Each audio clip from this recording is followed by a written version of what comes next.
मुक्ति दो, अब हमको मुक्ति दो, बेरोजगारी से मुक्ति दो, अब हमको मुक्ति दो, बेरोजगारी से मुक्ति दो, अब हमको मुक्ति दो, हमारी मांगे पूरी हो चाहे जो मजबूरी हो। नमस्कार, मैं हूं आपके साथ मोहम्मद ज़ैफ। लगातार आप लोग जो है मेरी वीडियो को देख रहे हैं, किस तरीके से जनता की चुनाव को लेकर जनता की राय जो है आप तक हम पहुंचा रहे हैं। लेकिन इस वक्त हम लखनऊ के इको गार्डन में मौजूद हैं, जहां पर बेरोजगारी का एक अलग ही ट्रेंड चल रहा है उत्तर प्रदेश के अंदर। सरकार तो कह रही है कि युवाओं को रोजगार हम दे रहे हैं, और साथ ही साथ ये भी कहती है कि हमारे उत्तर प्रदेश में युवा जो है वो योग्य नहीं है। लेकिन इको गार्डन के अंदर जब आप आएंगे तो यहाँ पर तादाद जो है युवाओं की बहुत ज्यादा पाएंगे। अब ये लोग यहाँ पर बैठे हुए हैं, काफी दिनों से बैठे हुए हैं, लेकिन इनकी मांग जो है वो पूरी नहीं हो सकती है, पूरी नहीं हो रही है। ये आप देख सकते हैं, मैं कैमरामैन से कहूंगा ये दिखाने की पूरी कोशिश करें। इनका एक स्लोगन है, हम 2486 दरोगाओं की गुहार सुने सरकार, हमें ट्रेनिंग कराकर बेरोजगार बनाकर बैठाया घर पर, अब हमारी नियुक्ति का रास्ता साफ करे सरकार। अब सरकार के ऊपर इन्होंने थोप तो दिया है, लेकिन सरकार इन्हें नियुक्ति देगी कि नहीं देगी ये तो बड़ा सवाल है, क्योंकि चुनाव अब सर पे है 2022 का। अब इन लोगों को कुछ रास्ता दिखाई देगा कि नहीं सरकार की तरफ से, इस पर हम बात करेंगे। कौन लोग हमारे साथ बात करना चाहेंगे? खड़े हो जाएं जरा। तो यहाँ पर 2-4 लोग हैं जो हमसे बात करना चाहेंगे। तो सबसे पहले मैं आपका नाम जानना चाहूंगा। जी सर, मेरा नाम अखिलेश कुमार मौर्य है और मैं लखनऊ से ही हूँ। लखनऊ से कहाँ से हैं यहाँ? जी सर, हम बालागंज में रहते हैं और पिछले 3 दिनों से हम लोग भटक रहे हैं, और भटक तो वैसे 14 महीनों से रहे हैं, 5 साल से भटक ही रहे हैं। एक नौकरी निकलती है, 5 साल तक उसकी प्रक्रिया चलती है, लेकिन हाथ कुछ नहीं लग रहा है। ट्रेनिंग कितने दिन आपने की है? ट्रेनिंग सर हम लोगों ने पूरे 12 महीने की पूरी ट्रेनिंग कंप्लीट की है। हम लोगों की शपथ होने वाली थी, उसी समय सरकार आदेश देती है कि विचाराधीन है मामला कोर्ट में, तो आप लोगों को घर जाना है। मांग क्या है आपका? पूरा मांग बताइए, लोग सुने ताकि उनको लगे कि हाँ कुछ आपकी मांगे हैं। मांग सर हमारी बहुत ही छोटी सी मांग है कि सरकार जो अब तक पैरवी नहीं कर रही है हमारी, जो सुप्रीम कोर्ट पे हमारा जो ऑर्डर रिजर्व है 7 मंथ से, उसको डिलीवर कराने के लिए कम से कम एक अर्जेंसी पिटीशन तो डाले, ताकि हम लोग आश्वस्त हों कि हमारे साथ सरकार खड़ी है। सरकार ऐसे हर बार जाने पर सरकार यही कहती है हम तुम्हारे साथ हैं, किसी को बाहर नहीं होने देंगे, आप लोग शांत रहिए, हम आपको नियुक्ति देंगे, लेकिन कभी भी टाइम लिमिट नहीं बताती है और अपनी तरफ से कोई एफर्ट भी नहीं दिखता है उनका। हर बार आप योग्य नहीं है क्या? सर सरकार की नज़र में तो हम अगर योग्य नहीं होते तो फिर ट्रेनिंग क्यों जाते हैं? योग्य हैं, यहाँ पे जो भी लड़का बैठा है हर एक बंदा योग्य है, और मोर देन 50% हमारे जो साथी हैं वो कहीं ना कहीं पहले जॉब में थे, छोड़ करके आए हैं, लेकिन अब वो यहाँ से जा नहीं सकते, क्योंकि अगर उनको एनओसी लेनी पड़ेगी, 4 से 5 लाख रुपया यहाँ देना है, फिर जब ऑर्डर आता है फिर वो वहाँ से छोड़े, वहाँ 4-5 लाख रुपए किस चीज के? एनओसी लेना पड़ता है, नॉन ऑब्जेक्शन सर्टिफिकेट के लिए। तो और भी लोग हैं, उनसे हम जानेंगे। आप बैठ जाइए। तो ये बताइए, आप पहले अपना नाम बता दीजिए। हिमांशु त्रिपाठी। हिमांशु त्रिपाठी। हिमांशु त्रिपाठी कितने दिन से बैठे हुए हैं? और अब तो 3 दिन हो चुका इन्होंने बता दिया है, तो 3 दिन में क्या सीखा आपने यहाँ इको गार्डन के अंदर? देखिए, 3 दिन में यहाँ पे मुझे जो समझ में आया वो ये है कि हम जब युवा के रूप में एकत्रित होकर के कोई कार्य करते हैं ना, तब उसका एक परिणाम निकलता है।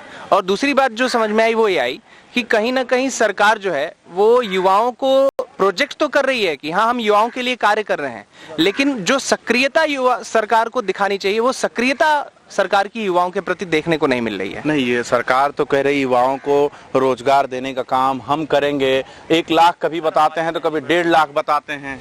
नहीं, तो देखिए कहीं ना कहीं सरकार की एक ये इच्छा भी है, क्योंकि अगर सरकार की इच्छा नहीं होती तो वो सुप्रीम कोर्ट गए नहीं होते। सरकार स्वयं ही सुप्रीम कोर्ट गई है हमारी नियुक्ति के लिए।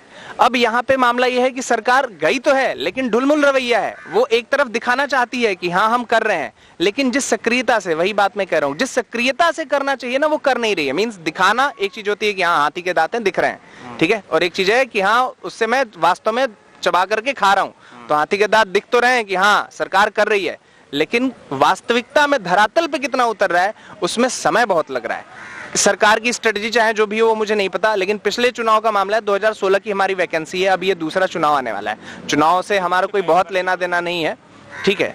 भर्ती की सारी प्रक्रिया क्या सिर्फ वोट परसेंटेज बढ़ाने के लिए आप मतलब सरकार जो है कोर्ट में गई थी? अब इस बारे में तो कमेंट करना बिल्कुल भी गलत होगा कि सिर्फ वोट परसेंटेज, क्योंकि उस टाइम जिस टाइम सरकार गई थी उस टाइम तो चुनाव कहीं दूर दूर तक भी नहीं था, क्योंकि हमें ट्रेनिंग किए हुए जो है वो 14 महीने बीत चुके हैं और उससे भी 10 महीने पहले सरकार जो है कोर्ट गई थी, यानी कि टोटल अभी से लगाए 2 साल पहले सरकार हमारे लिए कोर्ट में गई थी, तो उस टाइम तो चुनाव मुद्दे में ही नहीं था। तो अब क्यों मतलब पीछे हट रही है?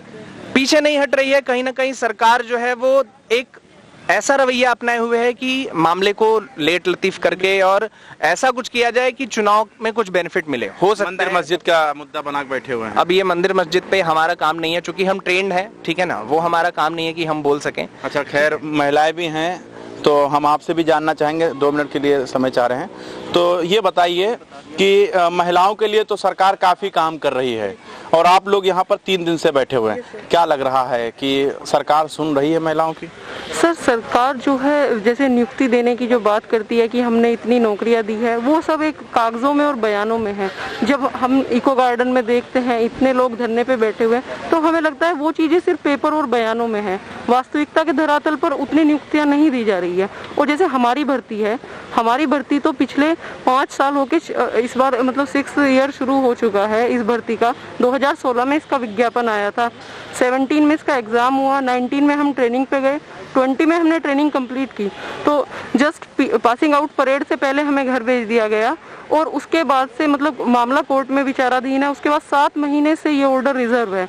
अगर सरकार चाहे, जैसे पहले भी देखा गया है, कभी रात को कोर्ट खुल जाती है, अगर गवर्नमेंट का अपना बेनिफिट हो तो वो एक दिन में भी किसी भी रात के 12 बजे, रात के 2 बजे शपथ भी दिला देते हैं शायद। यस सर, मतलब अपने बेनिफिट के लिए चाहे तो वो एक दिन में भी ऑर्डर ला सकती है। हम सिर्फ सरकार से ये चाहते हैं कि वो अपने प्रयासों को गंभीरता पूर्ण हमारे भविष्य को ध्यान में रखते हुए तो करे। ये आपका जो प्रदर्शन है शांतिपूर्वक कितने दिन चलेगा या थक के आप घर चले जाएंगे? सर, ये अनिश्चित काल तक के लिए, जब तक हमें नियुक्ति नहीं देगी सरकार, हम यहाँ से नहीं हटेंगे। दूसरी महिला भी हमारे साथ हैं, कोई बोलना चाहेंगे तो खड़े हो जाइए आप।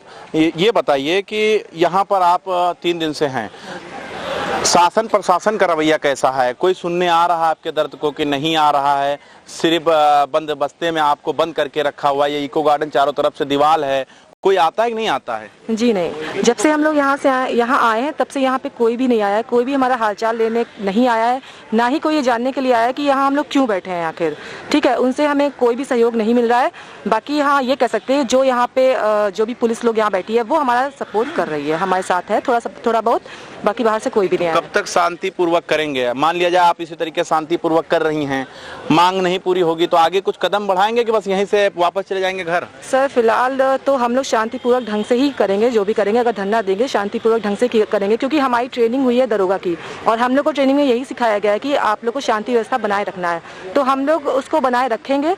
चाहे हम लोग को यहाँ पे अनिश्चितकालीन के लिए, मतलब हमें यहाँ पे कब तक बैठना पड़ेगा हमें नहीं पता है अभी भी, लेकिन हम शांतिपूर्वक ढंग से ही यहाँ बैठेंगे बस। तो ये लोग जो हैं काफी दिनों से यहाँ पर, यानी 3 दिन से जो है यहाँ पर ये लोग धरना प्रदर्शन कर रहे हैं और इनका साफ कहना है कि अगर सरकार सुनती है तो ठीक है, नहीं सुनती है तब भी ठीक है, हम शांतिपूर्वक किसी तरीके से सरकार के खिलाफ या प्रदर्शन करते रहेंगे। लेकिन सवाल पैदा होता है कि ये युवा जो है कब तक इसी तरीके से बैठे रहेंगे? ट्रेनिंग के बाद भी इनको रोजगार नहीं मिल पा रहा है सरकार की तरफ से, तो आखिर अब इनके चेहरे की जो मुस्कान है वो कब वापस आएगी? देखते रहें। कैमरामैन चांद के साथ मैं मोहम्मद जैफ, लखनऊ।